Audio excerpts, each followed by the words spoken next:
Hi, we will explain about crystalline solid. Hi. This particular conservation will be looking at crystalline solid as an elementary form in inorganic chemistry. In crystalline solid, the structure differs completely because it is higher order, three-dimensional, and periodic compared to disordered solid, in that the structure in crystalline solid is described by an ordered three-dimensional pattern consisting of particles such as atom, ion, and molecules. These particular properties make crystalline solid interesting as opposed to disordered ones, and their application as well, since they originate entirely from their particular architectural design at an atomical levels. Then move to objective of crystalline solids. First, to describe the structure, bonding type, and physical properties of crystalline solid. Next, to compare crystalline solid with amorphous solids. Also, to discuss giant molecular structure, including their characteristic and defect in crystalline solid. Lastly, to describe the real-life application of crystalline solid. Talk about the structure. Crystalline solid are material in which atom, ion, or molecule are arranged in a highly ordered and repeating three-dimensional pattern known as crystal lattice. This regular arrangement gives crystalline solid defined shape and consisting physical properties. There are several common crystal structures. The simple cubic structure has atom only on the corner of the cubits and is rarely found in metal. In the body center cubic structure, atoms are located at each corner and one atom is present at the center of the cubes, as seen in iron and chromium. The face center cubic structure has atom at the corner and at the center of each face. An example include copper, gold, and aluminium. Lastly, the hexagonal closed-packed structure consists of atoms arranged in hexagonal layer, which is common in metals such as zinc, titanium, and magnesium. I'm going to explain about the comparison between crystalline solid and amorphous solid using 7 different types of property, which is the first one is particle arrangement. Particle arrangement for crystalline is regular and repeating arrangement of components, while amorphous is irregular and non-repetitive. Next, in structure property, crystalline solid has ordered structure and amorphous solid has disordered structure. Next, melting point. Crystalline solid has a sharp melting point, while amorphous solid will melt over a range of temperature. Next, in the property of heat of fusion, crystalline solid has definite heat fusion, while amorphous solid does not have definite heat fusion. Other than that, in terms of physical properties, crystalline solid is anisotropic, which is physical properties of crystalline solid are different in different directions, while amorphous solid physical properties is isotropic, which is the physical properties of amorphous solid are same in all directions. Second last is the bonding of crystalline solid is in covalent bond, ionic bonds, van der Waals, or metallic bond, while amorphous solid is mostly covalent. Lastly, Example for crystalline solid is salt, sugar and diamond, while amorphous solid is glass, plastic and gels. This diagram shows the difference between crystalline solid and amorphous solid. The structure on the left represents a crystalline solids, where the particle is arranged in regular and repeating pattern, while the structure on the right represents amorphous solid, where the particles are arranged in irregular and randomly without long-range order. In the next slide, I'm going to explain about the type and bonding of crystalline solids. In the next slide, I'm going to explain about the type and bonding of. The first one is metallic solid, which is metallic solid is a simple crystal structure made up of metal atoms that are held together by metallic bonds. Every lattice point in a crystal is occupied by an atom of same metal.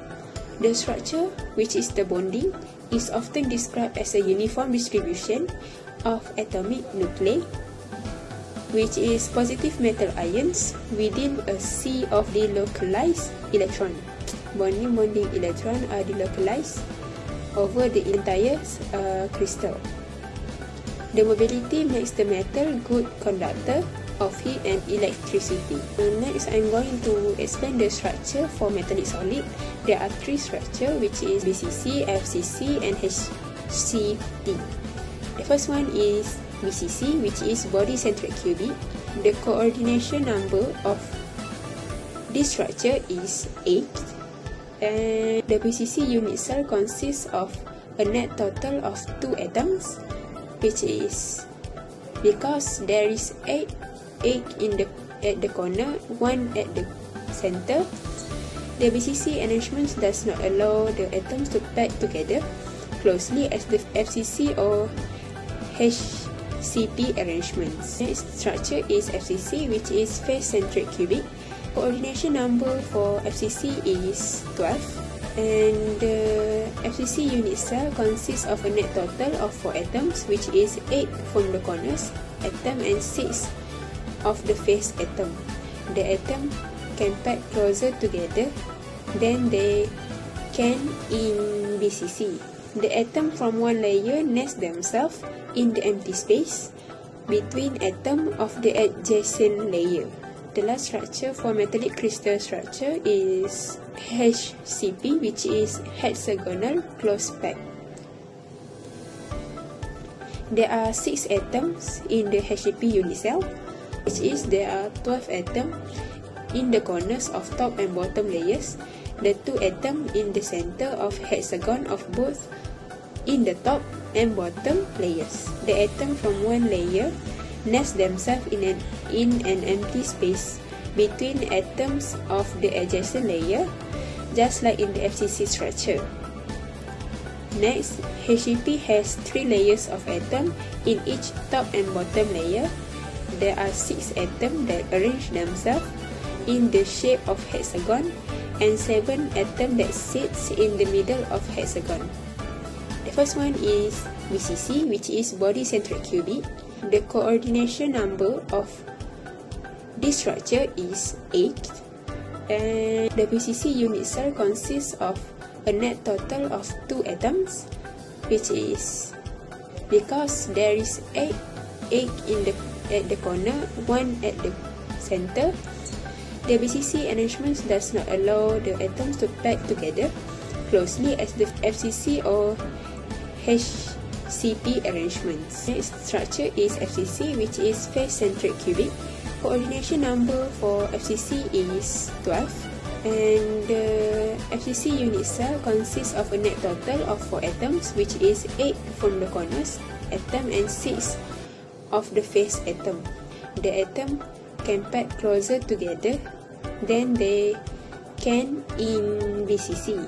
The atom from one layer nest themselves in the empty space between atom of the adjacent layer. The last structure for metallic crystal structure is HCP, which is hexagonal close pack. There are 6 atoms in the HCP unit cell, which is there are 12 atoms in the corners of top and bottom layers, the 2 atoms in the center of hexagon of both in the top and bottom layers. The atoms from one layer nest themselves in an empty space between atoms of the adjacent layer, just like in the FCC structure. Next, HEP has 3 layers of atoms in each top and bottom layer. There are 6 atoms that arrange themselves in the shape of hexagon and 7 atoms that sits in the middle of hexagon. The next type and bonding of crystalline solid is ionic solid, which is ionic solid is composed of positive and negative ions that are held together by electrostatic attractions. The binding between the ions is rather strong, which means strong electrostatic attraction between oppositely charged ions. There are no free electrons. Ionic crystals are insulators. Ionic solids have high melting point, which is strong electrostatic force between ions and opposite charge. Requires more energy to overcome the attraction. Next, hard but brittle. Strong electrostatic force make it hard, but if a strong force is applied, the ion layer shift slightly. Ions of the same charge are brought side by side, and so the crystal brittles itself. Lastly, does not conduct electricity in solid but does in aqueous solution, which is ions are not free to move because they are held strongly by electrostatic force in fixed position. When the solid melt, ions are free to move, thus conducting electricity. Ionic solid have 2 types of structure, which is NaCl and CaCl. Firstly, NaCl, which is the unit cell can be drawn with either the Na plus ions at the corners or with the Cl minus ions in the corners. Na plus and Cl minus are arranged alternatively. NaCl in the face-centric cubic type, which is FCC, and is 6-6 coordinated. Only those ions joined by lines are actually touching each other. The Cl minus ion in the center is being touched by 6 chloride ions. The second type is CaCl, which is a simple cubic, which has 8 coordinated. Each calcium ion is touched by 8 chloride ions. The structure is as I presented. Next is the last type and bonding for crystalline solid, as in the lecture notes, is covalent network solid and giant, which is the atoms in these solids are held together by the network of covalent bonds. Bonding is strong. It is non-metals, allotropes of carbon, pure forms of the same element that differ in structure. They have 2 types, which is diamond and graphite. Okay, firstly is diamond. Diamond is composed of a single element, C, which is arranged in 3D network. Each C atom covalent bonded to 4 other C in tetrahedral arrangement by strong covalent bonding. Can be used in cutting tools or grinding. It is a very strong covalent bond, so they have high melting point, which is 3550 Celsius. Is a very hard texture, so no free moving electron to conduct electricity, which means the diamond does not conduct electricity. The second type of covalent network solid or giant is graphite. Graphite is this type of structure where each C is connected with 3 other C by covalent bond, forming 6 member rings that form flat layer, which are held loosely by weak van der Waals forces.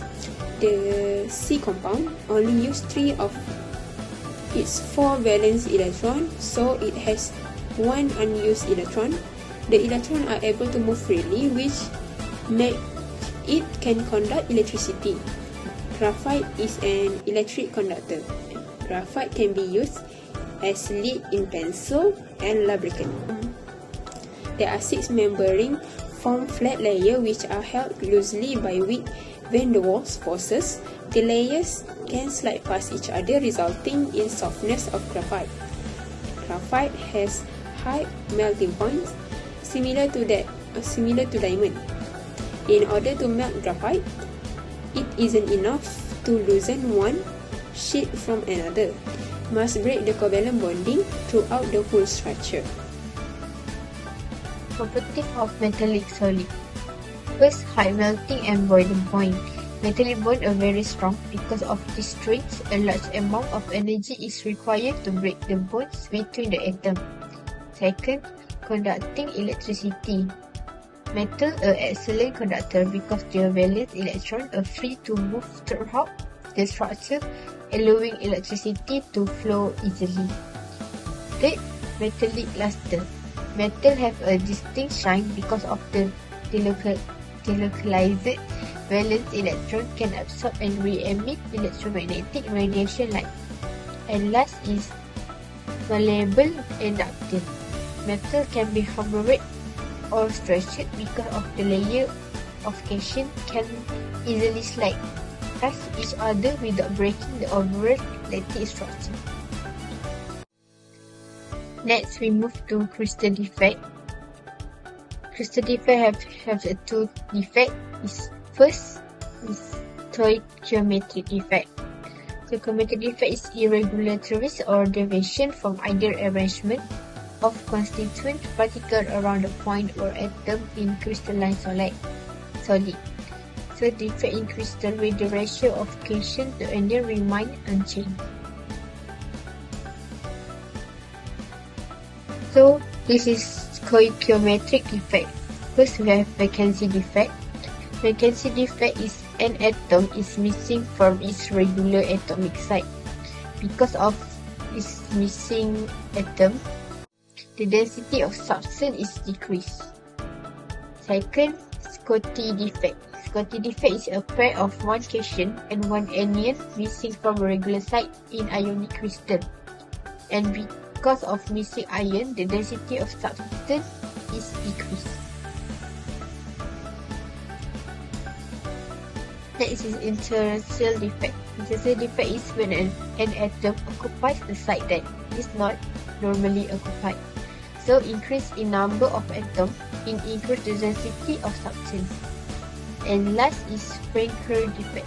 Frankel defect, an ion displaced from a regular site to an interstitial site in ionic crystal. So the density of substance is thus not changed.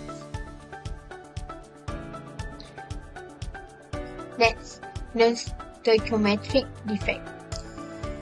The stoichiometric defect is presence of constituent particles in non-stoichiometric ratio in crystal structure.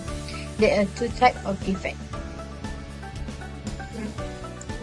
First is anion vacancies. Anion vacancies is missing of one from regular site, leaving a hole which is occupied by electron to maintain the naturality of the compound. Second, the trapped electrons are called F-center or color center because they are responsible for importing color to the crystal. Next, net extraction. Extraction occupying interstitial site will electron occupy another interstitial site to maintain electrical naturality. This is similar to Frankel defect. Application of crystalline solid in real life. First, metallic crystal. Metallic crystals are commonly used in daily life because they are good conductor of electricity and heat. For example, copper and aluminium are used in electrical wires because they allow electricity to flow easily. Metals such as iron and steel are also used in construction and machinery because they are strong, durable and easy to shape. Their malleable and ductile properties make them suitable for forming buildings, tools and vesicles. Second, ionic crystal. Ionic crystals are widely used in everyday applications. A common example is sodium chloride or table salt, which is used for food seasoning and food preservation. Ionic crystals are also important in the chemical and pharmaceutical industry. In addition, ionic compounds can conduct electricity when they are molten or dissolved in water. which make them useful as electrolyte in various chemical processes. In conclusion, crystalline solids are an important class of material characterized by a highly ordered and repeated arrangement of particles. This regular structure gives crystalline solids distinct physical properties such as a definite shape, sharp melting point, and predictable mechanical and electrical behavior. In real-life application, crystalline solids play a crucial role in various fields, including electronic, construction, medicine, and energy technology. Examples such as silicon crystal in semiconductor, sodium chloride in food preservation, metal in engineering structure, and crystalline drum in pharmaceutical demonstrate their wide practical importance. Understanding crystalline solids helps explain how material structure influences properties and performance, making this topic essential in chemistry and material science.